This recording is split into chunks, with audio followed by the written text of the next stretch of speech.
awit saking kepareng dalem Rekyanapatih Amengku Bumi Nambi sowanipun sampun dipun keparengaken majeng. Nggih, sendika.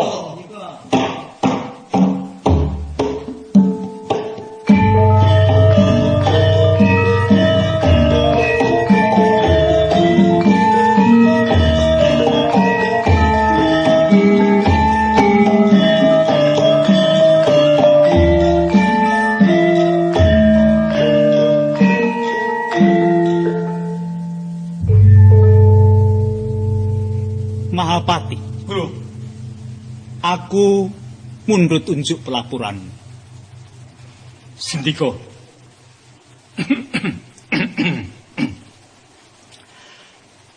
Ngestakaken dawuh timbalan dalem para pangeran putra, para radyan, demung lan pengawasan sampun sami siba wonten ngarsa dalem.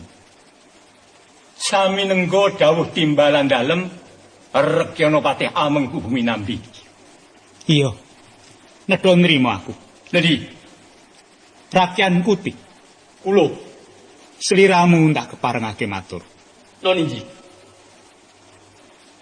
Tentrem saha rancaking adicara ing dinten tumpak manis menika sampun dipun tata rakyan semi.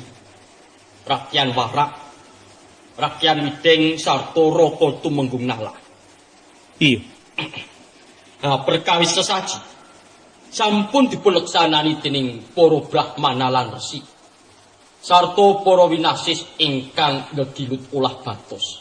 Iya. Mila menawi adicara tumuli dipun wiwiti, sedaya mboten badhe muji wahni. Mekaten unjuk pelaporan kula sumangga ing ngersa panjenengan dalem.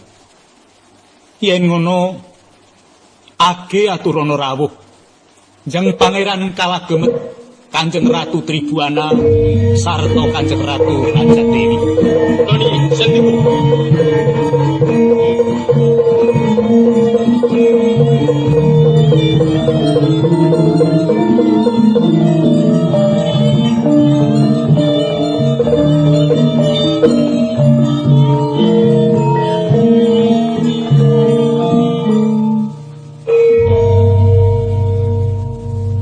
Kanjeng Pangeran Kalagemet, Kanjeng Ratu Tribuana saha panjenengan dalem, Kanjeng Ratu Rajadewi.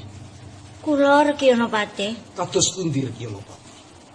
Panjenengan dalem tetiga dinten menika kula suwun keparenga cumawis. Adicara tumuli badhe kawitan. Nggih. Inggih.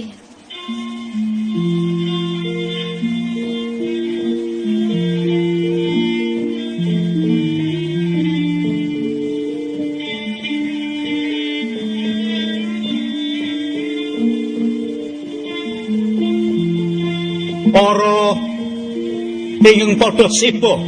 Kula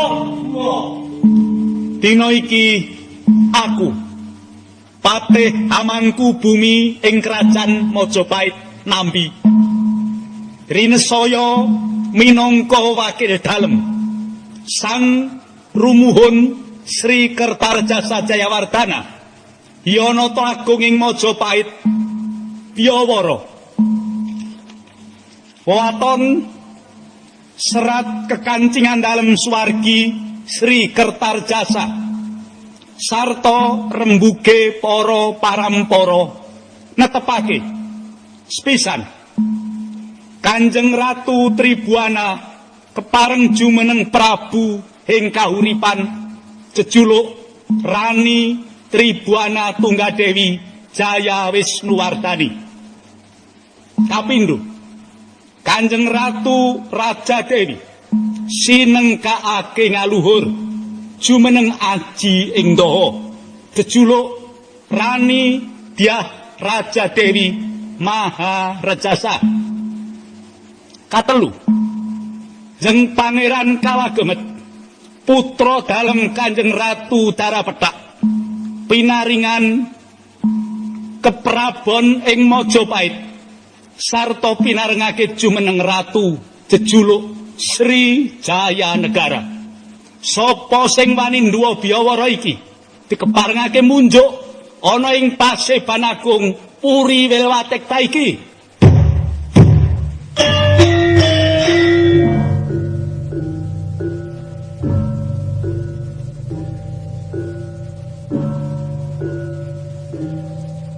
Sinuwun wonten kepareng dalem panjenengan dalem lenggah ing dampar dalem menika. Iya ta.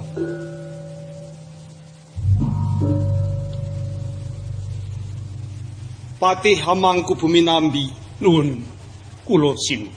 Mohopati Kula Rakyan Kuti, nuwun kula.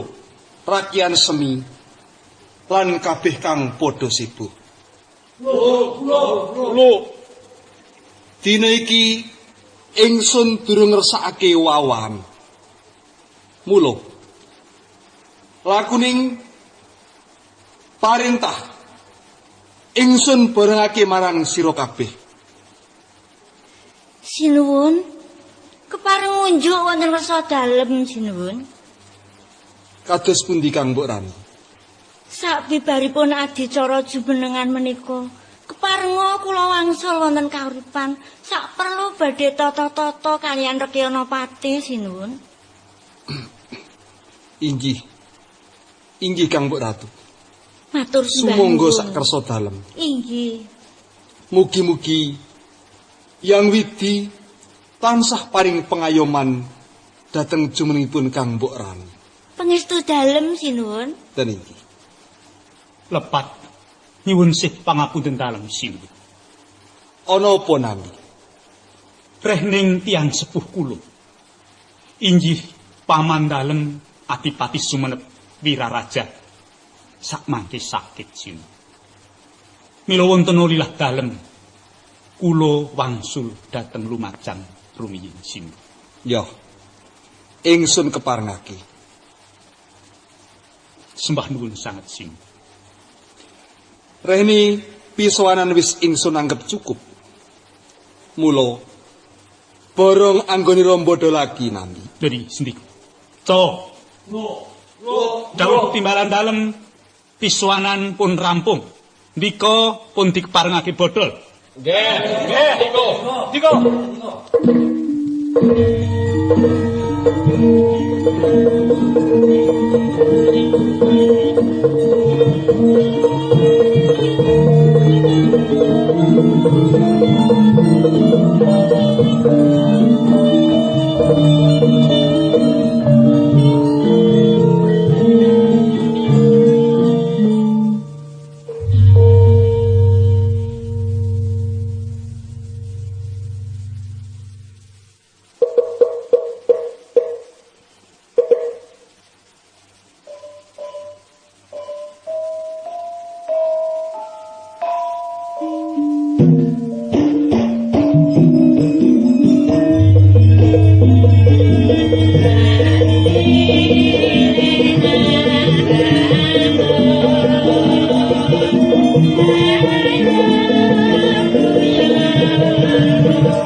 Penak karo ora kuwi gumantung ning rasake kok dadak kepiye.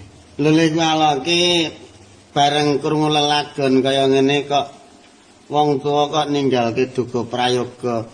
Jingklak-jingklik wis ora patut. Iki digo nylamur ning ngenteni men ora ketok nglangut. Iya ta? Nek weruh wong ora lah wong tuwa kok ora weruh wong weruh kowe jelas ngopo to? Engko nek tak kabar-kabarke Malah tekan ngendi-endi ora. Malah kondang ya. Kok lumayan jauh kok. Lah nggo nylamur kok ya Kang ya. Mula kuwi kaya awake dhewe iki kewajibane ming kaya ngene jane ya nek dipikir ya abot nek ora dipikir ya enteng. Iya ta? Ya apik dipikir.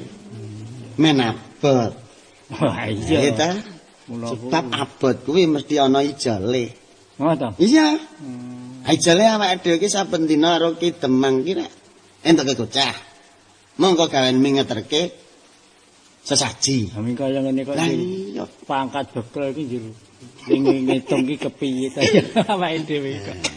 Usulnya bekel. Lela. Pokoke ya dipangkat pokok. Nunduwe. Danane. Medel-medel ngene ya pangkat. Lah kok piye to banget.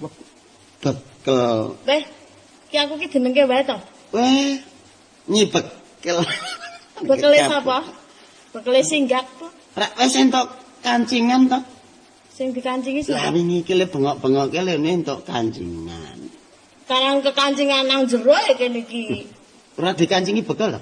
Bekele sapa? Ya nek ngono sesuk le medun bareng aku, saiki sing medun Kakang dhisik. Wah, aku seneng nang dhuwur kok. Nah ya wis, wong kulinane nebasi linjo kok sebelah. Lah ayo wis. Kuwi ya jenengane ya golongan adilawas ya kuwi ya. Lawas. Ayo ndoso awak dhewe karo kowe bareng. Ning awake dhewe ning kene kuwi lho ngono ki. Aku sing gawa mbokne kok. Ngunyuli mbokne. Mbokne meninggal dunia. Deknene dimagangke kusut. Ya ya kita Padha kaya ngono ya. ngopo dimakake klusut. Mbok wong niku rahasia-sia to Kang Mas, Kang Mas. Merayu. Wong niku padha to sampean karo kula derajate ming batur. Kita Ning kakangku wis dimbui bekel. aming bekal singgah. Mula jenenge kelik, bekele cilik. Napa? Kelik. Alah, alah.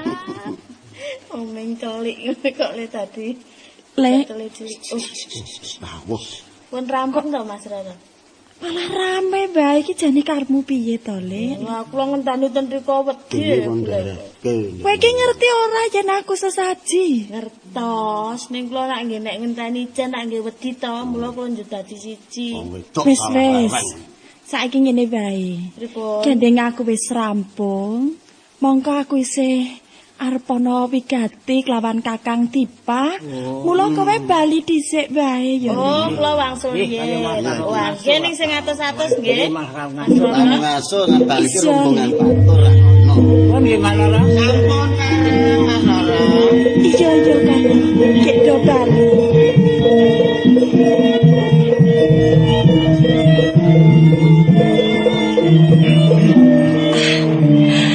Wis teko to Kakang? Puranti, Apa Kakang? aku sengaja nemoni kowe ana kene. Yen ndak samang tekamu sajak nggawa pulatan sumringah. Mripatmu nyunarake perlambang atimu sing lagi bunga. Apa ya ngono Kakang Dipa? Bener kowe, Puranti. Atiku pancen lagi bunga. Jarang nampa kabungan. Kabungan sing sayektine uga mengku tanggung jawab kang luwih abot, Puranti. Apa ana sambungane karo jejibanmu dadi prajurit kauripan sing duwe pangkat bekel? Isya Kakang? Landhep panggraitamu. Sumurupa, Puranti. Iki mau aku katimbalan Srirani Tribuana. Dawuh dalem Sang Prabu Putri, aku pinercaya dadi wakili para bekel kang disuwitakake ana ing Krajan Majapahit. Aku bakal jinunjung dadi prajurit penderek dalem ingkang sinuwun Prabu Jayanegara. Ora ana rasa sing luwih mongkok tumrap prajurit kaya aku. Kejaba pinaringan kapercayaan netepi lan ngugemi sumpahing prajurit, Puranti. Yen ngono, Kakang Dipa bakal menyang Majapahit lan ninggalake aku. Isya Kakang? Iya, Puranti. Ning besok aku rak mesti bali. bali sowan bapakmu Demang Suryanata lan nglamar kowe. Ora bisa. Sebabe apa sebabe Puranti? Panglamarmu marang aku wis kaset tekane.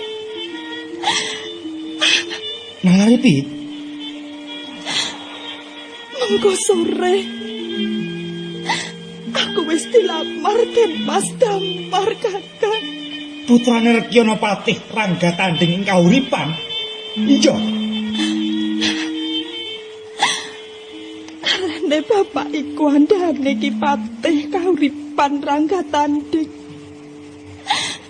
Bapak ora bisa matur liya. Kejaba sendika. Lan aku ora wani mancahi karepe bapak. Mergo ing jaman iki ora lumrahe anak wadon wani tuwa karepe wong tuwa. Yen ngono, kowe nampa penglamar Den Mas Damar Puranti.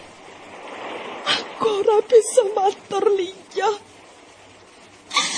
Kakang. Nek ngono Puranti. Sesambungan tresnamu lan aku iki pancen kudu ana pepalane. Mongko yen pepalang iku diterak, ora mung aku lan kowe sing bakal dadi korban. Sing luwih abot tumrap aku Puranti. Aku moh ngijati sumpah lan jiwaning prajurit sing wis nyarira aku. Kowe ngerti? Terus awake dhewe kudu priye, Kakang? Apike Puranti. Becike aku lan kowe pepisahan. Lumaku miturut kodrating uripe dewi-dewi. Percaya yen pancen Yang Widi marengake, aku lan kowe bakal kelakon bebojoan. Mbuh apa jalarane? Ora Kakang. Ora bakal mulya uripku yen aku ora sumanding kowe. Luwih ora mulya meneh yen kowe ngorbanake wong tuamu lan aku ngorbanake jibaning prajurit. Dipati. Loh.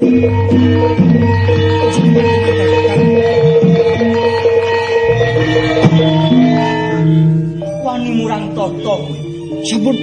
Sampun tentampe Den Mas. Kowe tresnani Puranti calon garwa. Oh, ngerti aku saiki. Bareng kowe arep didadekke prajurit Majapahit, kowe terus kumalungkung. Kowe wani nikah Puranti, Pak. Pandakwa panjenengan boten leres, Den Mas. Terus sing bener piye? Ingkang leres. Saderengipun kula badhe panjenengan pundhut garwa. Kakang Dipa lan kula sampun sami dene gadah tresna, Den Mas. Rehne kowe arep tak pundhut, bekel Dipa ora trima lan bakal nggawa lunga kowe. Iya. Nuwun sewu Den Mas. Piye? Katresnan kula saha Puranti boten mawi landhesan betahing kamukten diri. Nanging badhe sami netepi maknaning katresnan ing kedah sami kurban. Karepmu piye, Dipa? Puranti wani ngorbanaken katresnanipun dhateng kula. Amrih panjangka kula kelampahan. Semanten ugi kula ugi boten purun ngorbanaken tiyang sepuhipun Puranti.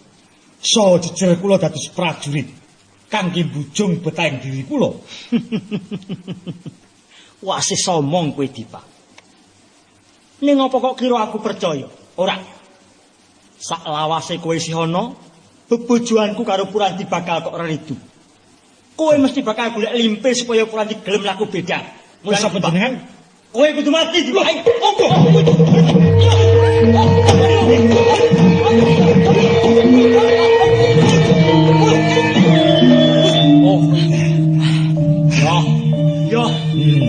Kekuatanmu sing kaya gajah ora kenut saka gampang, Pak. Badhe yen kowe kuat nampani keris pusaka Kyai Kala Dewangga. Aku trimo meguru meneh. Yen ngaten kula kepeksa nameni raga kula. Sarana aji gandhem manika. Tampere usah aku dibonggo.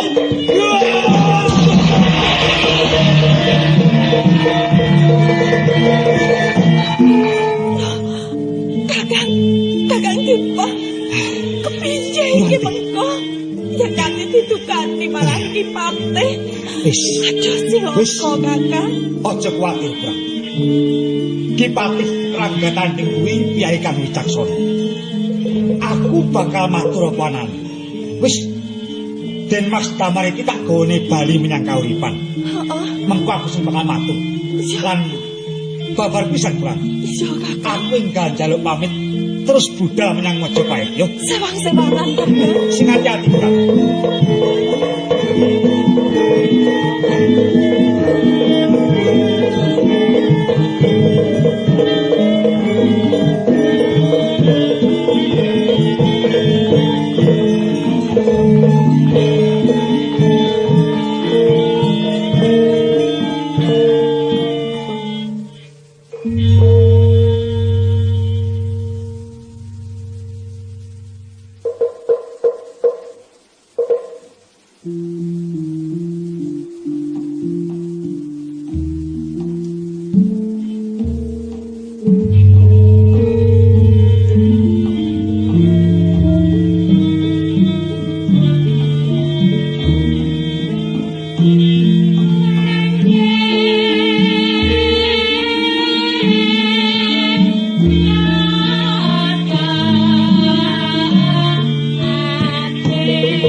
Yayi Kuti Laksmi.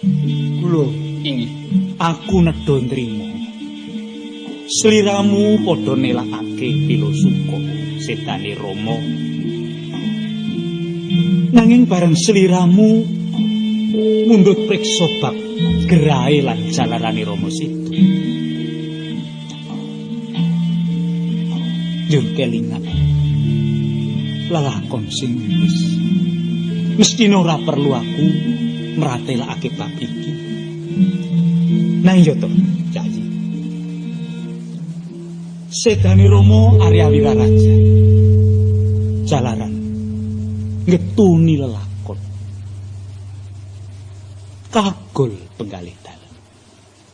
Jalaran nalika semana sang rumuhun Sri Kertarjasa ya ingkang sinuwun Raden Wijaya sagah arep maringi ganjaran negara sak sigar semangka Witsaka labuh labeti nalika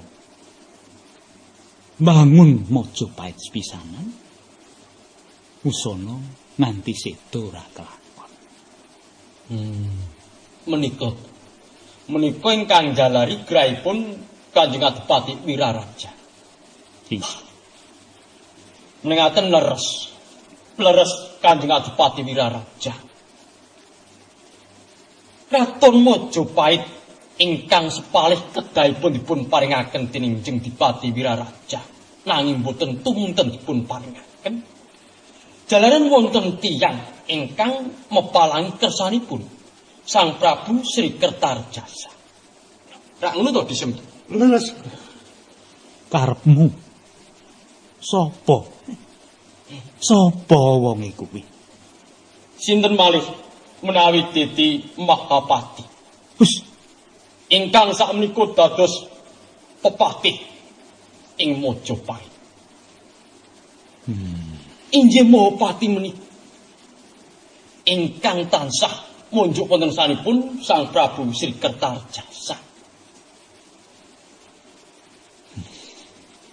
Menapa malih kelampahan? Sakmenika Sri Jayanegara menika sampun dawuhaken menawi Tribuana Tunggadewi kalendering kuripan utawi malih Raja Dewi Maha Rejasa ing Daha mboten kepareng palakrama. Lah menika dos pundi kersanipun? Cobi kula aturi. Ngaten menika nggih bokalipun Rekanapati Mahapati. Pramila Dipati Hamangku Buminang. Prayogi panjenengan kula aturi ngucik ngucik kamukten tawi negari Mojopait sak sigar semunggu. Ngene Yai. Aturmu kuwi tak tampa. Nanging aku ora bisa yen kaya ngono. Ora prayoga. Lan aku luwih mikir perkara sing luwih wigati tumrap kawula sak Mojopait. Katimbang mung butuhku dhewe. Kepriya wae iki wis dadi pepesten mbok menawa yen Rama ora bisa jumeneng raga. Perkara iki dadi jalarane sedo dalem. Ya wis, iki ndak terimakake ya. Sumangga anggen tinggal dalem menggalih. Sampun badhe nyuwun pamit. Yen kepareng kula nyuwun pamit. Sing padha ngati-ati tindake. Nggih, ati sugeng ya.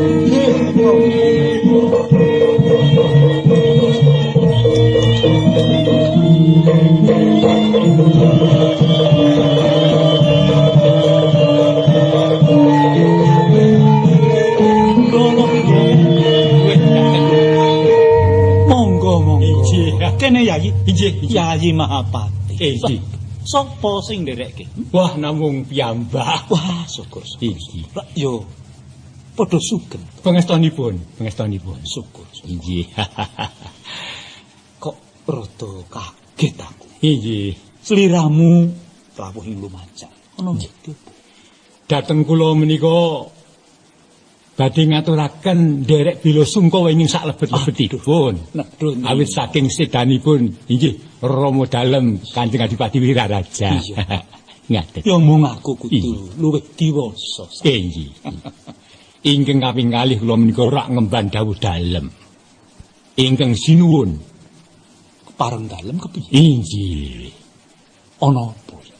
Dawuh pangandika dalem panjenengan boten dipun keparengaken sowan nggih watawis kawandosa dinten. Lho, jalaran Sebab panjenengan dipun penggalih teksih ribet penggalihipun. Oh. Dan saking kawicaksanan dalem menika. Simono kersa ya to. Ya wis tak sakui. Ya mung pasrah.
Wis tak tampa, dikepenakake wae lenggah ya. Sendika, Rah. Awet iki tunggu rawe ingkang sinuwun iki marak wis dawuh to. Nek didhawuhi tunggu ning dalem agung kene. Mekaten, Noni Ji. Wis tak dawuh dalem.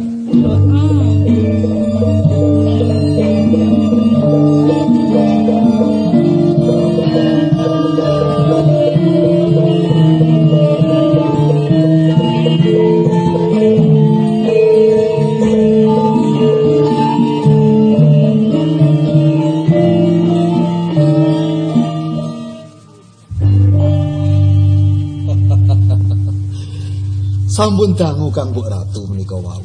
Inggih Radi saknuwun tawis sinuwun. Inggih. Nyuwun pangapunten dene kepeksa mboten lajeng agi saged manggi rawuhipun Kang Mbok Ratu wonten ing Majapahit. Inggih mboten dados menapa sinuwun. Inggih. Naturi sugeng rawuhipun Kang Mbok Ratu. Pangestu dalem. Teh. Sinten ingkang nderekaken tindakipun Kang Mbok Ratu menika? Menika bekelipun Dipa sinuwun. Bekelipun Dipa. Inggih. Inggih. Lajeng wonten wigatos menapa Kang Mbok Ratu? Inggih tadah dituga dalem sinuwun. Marak kula wonten ngersa dalem sak perlu badhe nyuwitakaken bekelipun Dipa menika. Awit menika labetipun sampun ageng sanget sinuwun. Inggih. Menapa kemawon ingkang sampun dados labuh labetipun bekelipun dipawon ngersanipun Kang Mbok Ratu. Inggih, sedaya tetiyangipun Jaya Katuwang menika sedaya ingkang brasta menika sinuwun. Pramila menawi kepareng dalem lan danganing penggalih menika badhe kula suwitakaken wonten ngersa dalem. Inggih. Ya ngono apa bekele Dipa? Lan inggih, kaluhuran sinuwun. Wis gedhe labuh labetmu ana ing kauripan. Kowe kang bisa ngalahake wong-wonge Jaya Katuwang. Ya ngono. Matur nuwun dhateng pangalembono dalem sinuwun Sri Jaya Negara. Inggih, namung menapa wontenipun kemawon.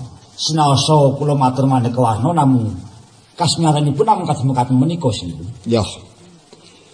Aku nelakake nedha nrimo marang labuh labetmu. Dene kowe wis gawe tentreming praja ing kauripan. Inggih. Ningaten Kang Mbok Ratu. Laras kalian pamundhutipun Kang Mbok Ratu. Inggih. Mlayu badhe nyuwitakaken bekelipun Dipa wonten ing Majapahit. Inggih. Ingkang menika bekelipun Dipa. Badhe kula dadosaken prajurit bayangkaraning negari Majapahit. Bayangkara dalem. Inggih. Inggih lah. Ayo giat sangat sinuwun.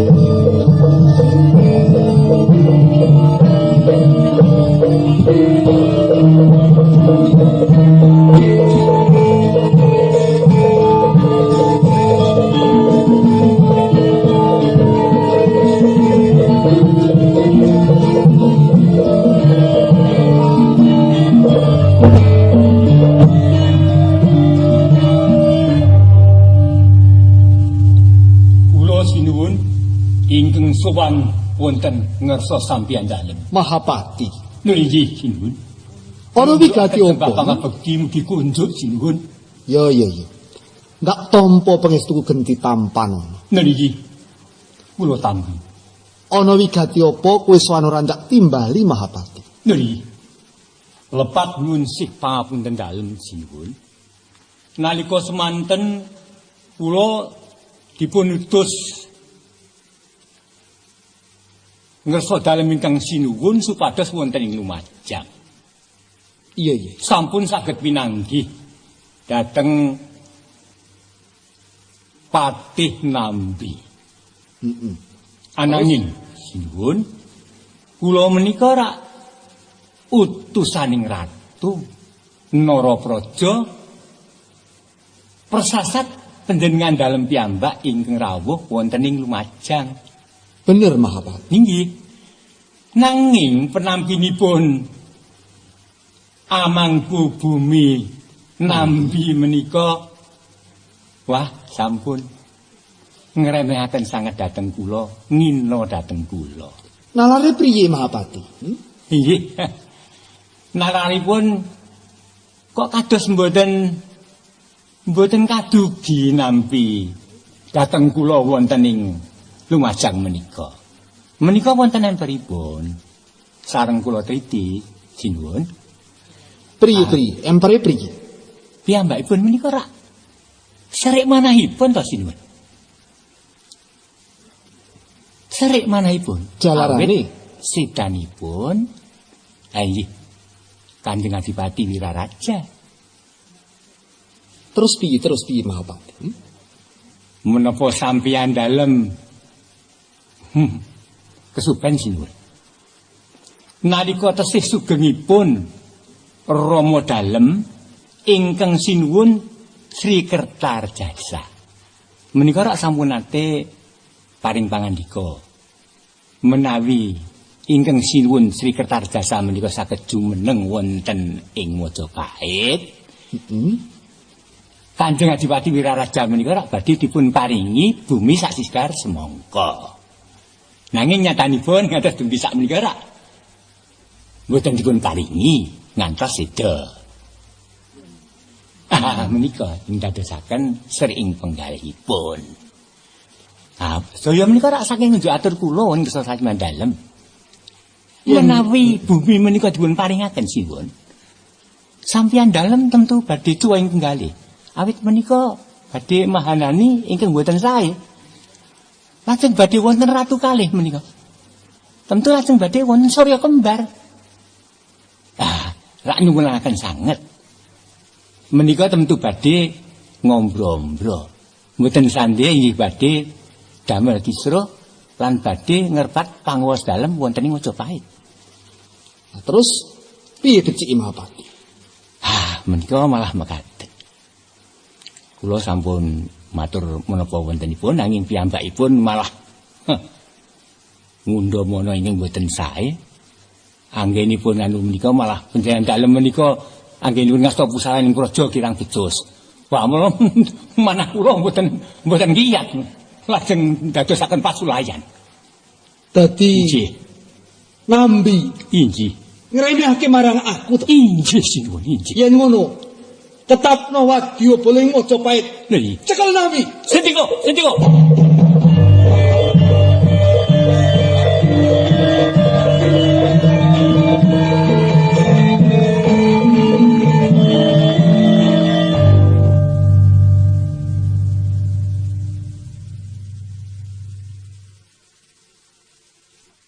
Kiraka Rakuti, mandek dhisik. Mandek, Kiraka.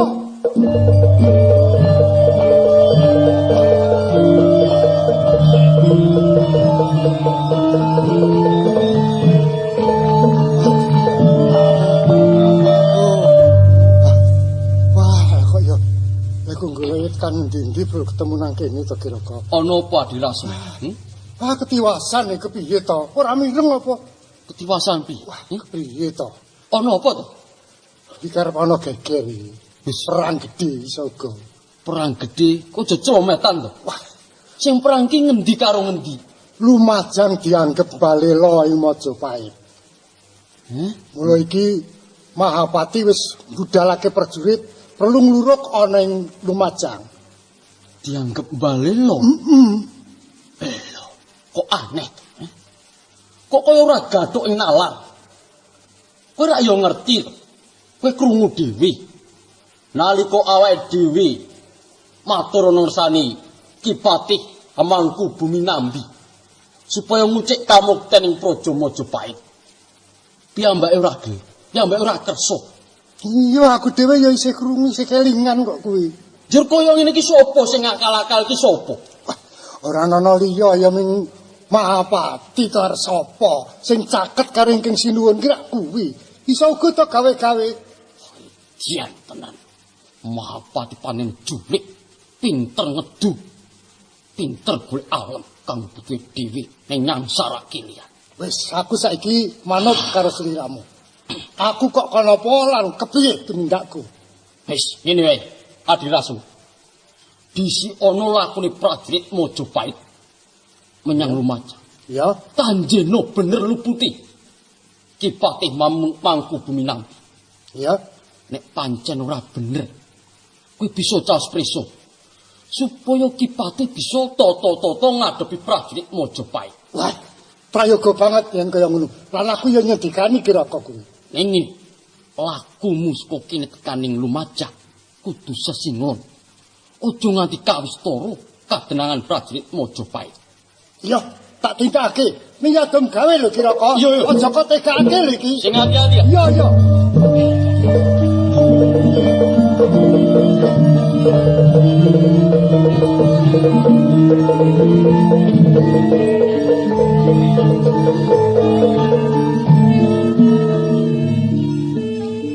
Kebutaruna. Kula Kene, maju kene. Iya, iya. Kene maju kene. Iya. Piye? Kowe tak utus ngawasi tumindake Rakuti lan Rasmi. Dawuh dalem sampun kula tindakaken. Ya, njur. Temenipun leres menawi panjenengan dalem Rekyana Patih Mahapati kagungan raos Subriya dhateng Rakuti lan Rasmi. Pancen iya.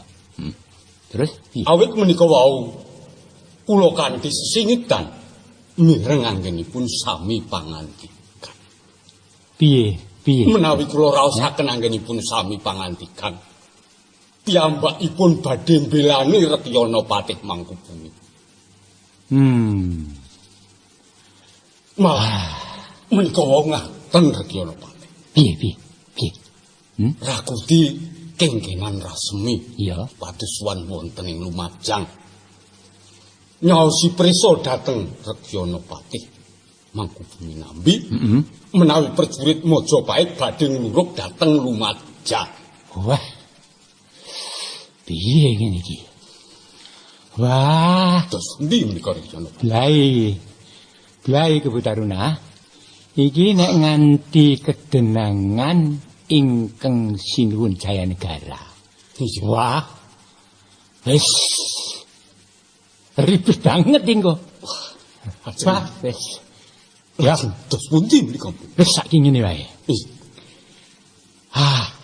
Nggone gebuk peperangan ing Lumajang diteruske.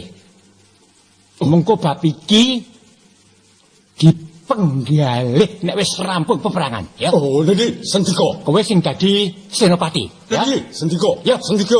Ayo, dipetapake. Nggih.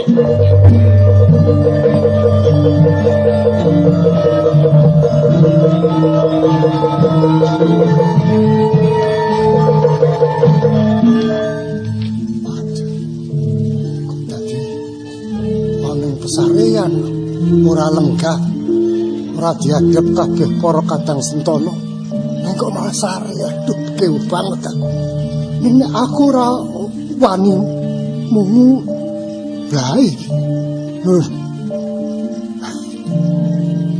Ki Patih Mangkubumi kula aturi wungu. Ki Mahapati kula aturi wungu.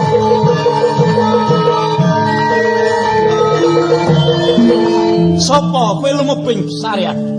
Sampun bejo. Raimu kok tutupi? Ayo, bukaan. Sampun Manis bejo. bukaan. Nggih, kula Loh, semi.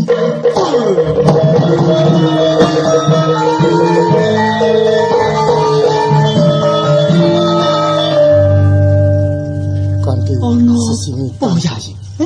Lampah kula kanthi sesingitan sampun ngantos ngawis tarani. Nanging Lungguh sing prayo. nggih. Iki ana apa karepmu kepriye, Kyai? Kula nyuwun pangapunten saderengipun. Mila kula tumantaka kami purun mungu dhateng anggenipun sare menika mergi wonten kawigatosan. Apa? Ana apa? Ketiwasan menika. Prajurit Majapahit pun bidalaken badhe nglurug wonten ing Lumajang. Niraku ditimbali supaya ngeno pateni prang ngono. Mboten. Kosok wangsul menika. Arep nglurug ning ndi? Panjenengan menika dipun dakwa mbalila ing Majapahit. Sapa sing dakwa aku? Wah, Serpane nomor sadalem. menapa supe panjenengan?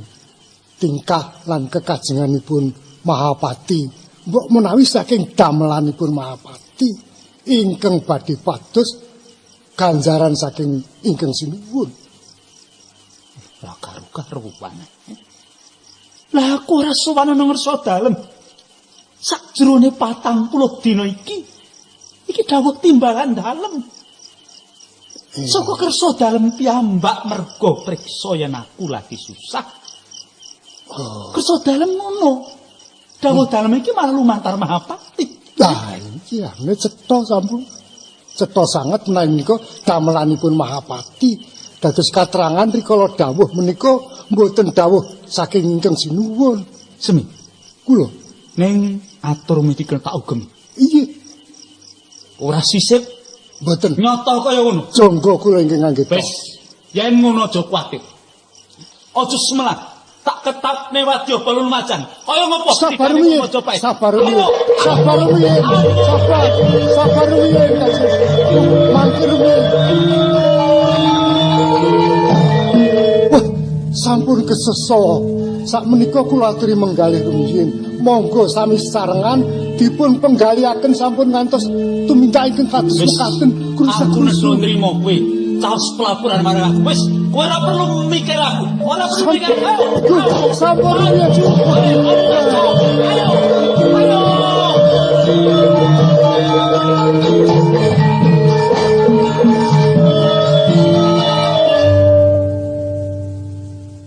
Kebu Taruna, kula Gedyanopati. Priye? Prajurit Majapahit gegaman kabeh wis sumadya, wis padha diliga. Sampun. Prajurit Majapahit sampun sumadya sedaya. Yen aku dawuh sak wanci-wanci wis ora ngujiwani, Sampun mboten badhe ngujiwani. Malah sakmenika sampun pacak baris wonten tepis piringing Lumajang. Kantun nenggo dawuh dalem Regyanapati. ya, nek ngono diwiwiti dina iki, ha? Ayo saiki prajurit diabani supaya maju. Oh, sing abani. Prajurit Majapahit. Ayo maju. Maju.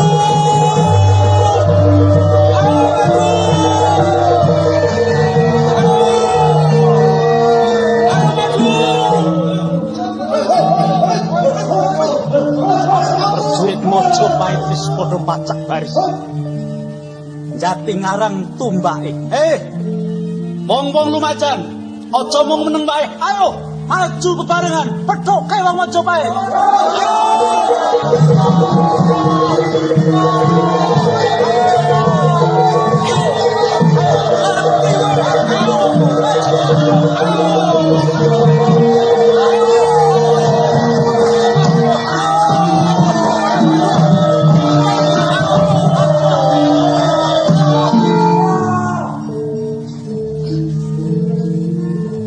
Sopo kowe? Kowe wong endi? Lan sopo jenengmu? Wani metuke aku? Lan kowe nganggo kok tutupi rai? Ora perlu ngerti. Neng aku butuh kowe bali.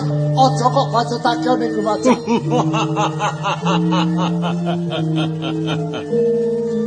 Aku gelem bali. Ning yen aku wis bisa mateni prajurit ing Lumajang kabeh. Ayo kowe sing semikir. Ora gampang kowe gawe patine prajurit saka Lumajang. Aku sing belani. Aku bela. Kowe nantang aku? Iya. Oh, mati kowe. Ayo sekarang. Iya. Ayo. Iya. Awas. Ayo. Iya. Mati. Iya. Ayo. Iya. Ayo. Ayo. Ayo.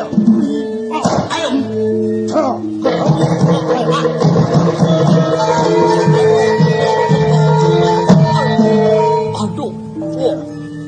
Mati sekarang. Aku betul. Aduh. Arpomo. Kawan meneh. Aduh. Aduh.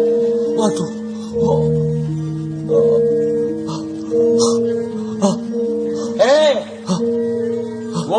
sing nganggo tutup. Kowe arep apa kowe? Kok wis nyekel Kebo Taruna? Arep kapake kowe ya? Arep pateni. Ya. Nek kowe mateni Kebo Taruna, kowe uripmu bakal sangsara kowe. Apa dikira aku ora ngerti karo kowe, Ayo, patenono nek kok pateni. Waduh, ketiwal karo. Sangsara kowe.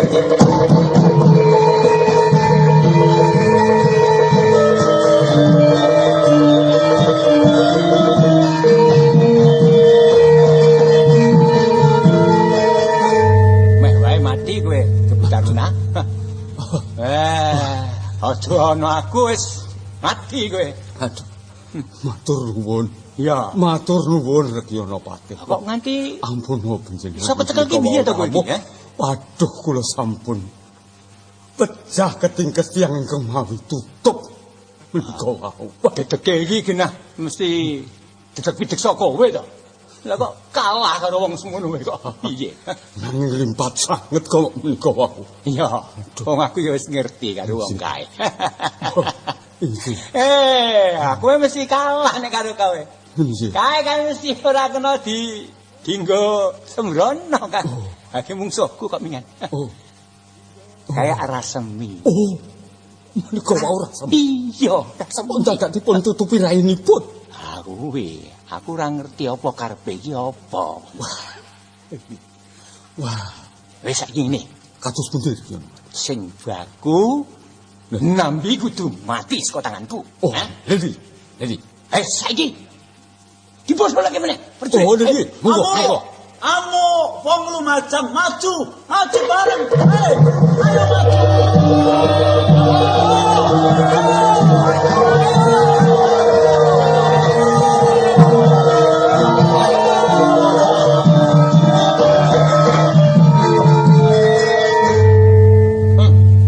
Nambi opo? Apa Mahapati? Yo, Ora ngira. Jebul licik. Terus bodoh goroh ngapusi ku. pancen tak dodo. Kowe ning Lumajang.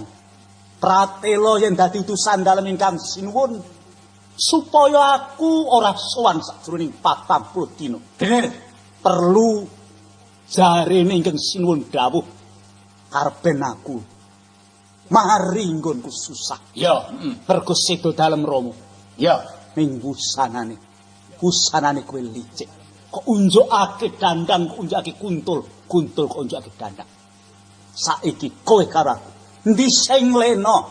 Kowe sing dadi pepangku. Kowe kudu mati saka tangan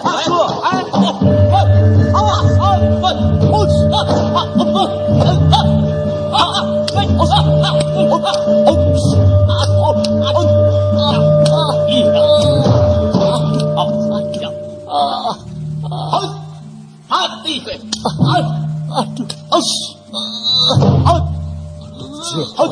Jiroko. Sambato. Sambato. Ayo. Aja tak untir kok. Pusaka ligan kuwi sarungna ning jajak. Tamakna aku. Aku ora bakal tameng gigir. Aku tameng do. Ayo. Saiki sambato ya wis kaya ngene iki arepku kok. Mahapati. Bayi wingi sore kuwi, tulung irang pupuk lempuyamu. Wani karo aku, Sing kok nggugul-gul apa? Wah, cilaka. Rekyana Patih Mahapati iso ditingkes dening Ki Patih Nambi. Wah, iki nek Ki Patih Nambi ora limpih saka mburi mesti mati Rekyana Patih Mahapati. Aja sambat kowe Ki Patih Nambi. Mati kowe.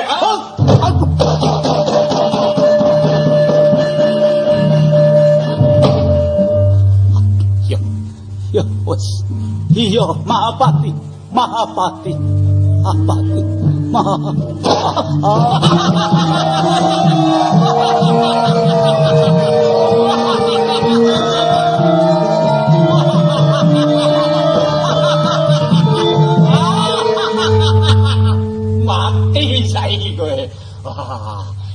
Nabi wis mati, ha?